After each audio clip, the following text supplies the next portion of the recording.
Mr. Russell, good day. Good day to you, Rana.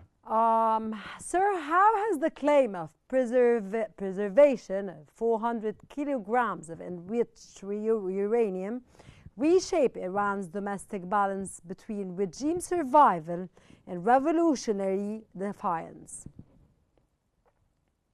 That's a really good question, Rana. And the problem is number one, this idea that there's 400 kilograms of processed uranium that's kind of floating out there in the public is quite disturbing. However, we have to be cognizant of one thing. We still don't have damage assessments and intelligence assessments that are giving us a clear picture of exactly how impactful the attack by the United States and Israel was over the past 12 days.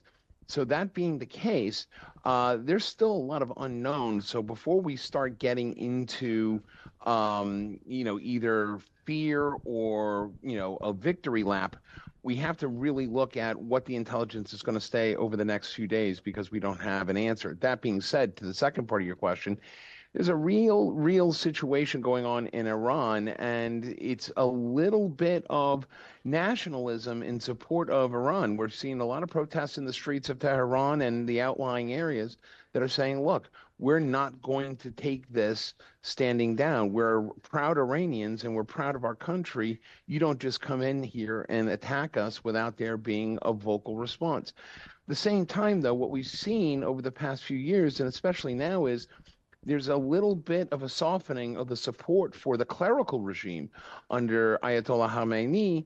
And President Peskarian has a real situation on his hand is how does he balance that little bit of nationalism that's coming forward, combined with the softening support for Ayatollah Khamenei, who to this point hasn't really made any sort of statement or visual presence after the attack by the U.S. over the weekend.